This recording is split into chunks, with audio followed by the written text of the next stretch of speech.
নমস্কার। আজকে আমরা ভারতীয় মজদুর সংঘের পক্ষ থেকে আমাদের ত্রিপুরার সাংসদ মাননীয় শ্রী রেবতী ত্রিপুরা মহোদয়, তিনি পূর্ব ত্রিপুরা সাংসদ, ওনার কাছে আমরা এসেছি ওনার মাধ্যমে যে ভারতীয় মজদুর সংঘের যে কিছু দাবি সনদ, যেগুলি শ্রমিকদের নিয়ে নানান সমস্যা। আপনারা জানেন এখন ভারতবর্ষ একটা বিরাট কঠিন পরিস্থিতির মধ্যে চলছে, যে কোভিড-19 নিয়ে। এর মধ্যে দেখা গেছে সরকার কতগুলি সিদ্ধান্ত নিয়েছে যেগুলা পুরোপুরি শ্রমিক বিরোধী। সুতরাং ভারতীয় মজদুর সংঘ সরকার পক্ষের সঙ্গে অনেক আলোচনা করেছেন।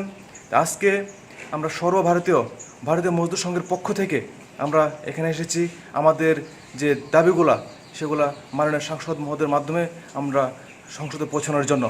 আমরা আমাদের প্রথম দাবি যেটা রয়েছে যে অভিবাসী শ্রমিকদের জন্য করুণ পরিস্থিতি এবং অসংগঠিত শ্রমিকদের জীবিকা নির্বাহী প্রায় আজকে আপনারা জানেন যে তাদের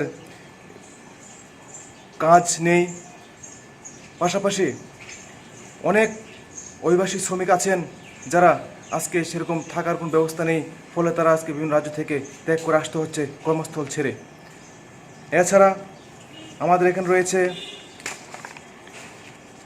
যে মজুরি প্রদান, যে ওয়েজেসের ব্যাপারে আমরা দেখেছি যেটা সবচেয়ে বড় একটা বিরাট সমস্যা, যেটা আপনারা ভালো করে জানেন যে অনেক যারা উদ্যোগপতি যারা আছেন, যেখানে আমরা ইন্ডাস্ট্রি দেখা গেছে কোনো কোনো জায়গায় মার্চ এপ্রিল মে এই 3 মাস যদিও অনেকে তাদের মজুরি প্রদান করেছে, কিন্তু দেখা গেছে এমএইচের কতগুলি ইনস্ট্রাকশন থাকার ফলেও যে অনেক উদ্যোগপতি যারা আছেন এবং ইন্ডাস্ট্রি যারা পরিচালনা করেন তারা নানা কারণে তাদের ওই সময় যে 3 মাস সময় কারণে যে লকডাউন পিরিয়ড চলেছিল তখন তাদেরকে মজুরি দেওয়া হয়নি। এছাড়া আপনারা জানেন আজকে কোভিড-19 এবং লকডাউনের পরে বিশাল একটা আমাদের শ্রমিক চাকরি হারাতে হচ্ছে তাদের। এছাড়া শ্রম আইন পরিবর্তন নিয়েও আমাদের দাবি রয়েছে। এছাড়া রয়েছে আমাদের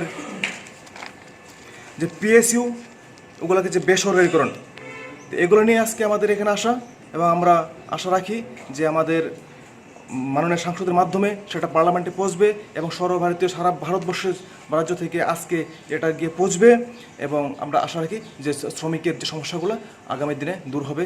এবং ভারতীয় মজদুর সংঘ একটা জিনিস, ভারতীয় মজদুর সংঘ কোনোদিন কোনো রাজনৈতিক যে সঙ্গে জড়িত হয়ে কাজ করে না। ভারতীয় মজদুর আগেও কাজ করেছে শুধু শ্রমিক হিতে, এবং আগামী দিনে কাজ করবে। যদি কেউ মনে করে ভারতীয় মজদুর সংঘ রাজনীতির সঙ্গে যুক্ত, এটা ভুল ধারণা। আগামী দিনে মনে রাখবেন যে ভারতীয় মজদুর শ্রমিক হিতে কাজ করে আসছে এবং কাজ করছে, এবং আগামী দিনে শুধু শ্রমিক হিতেই কাজ করবে। নমস্কার। আপনার নামটা?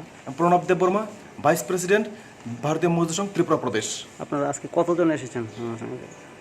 আমরা এখানে আজকে 11 জন এসেছি।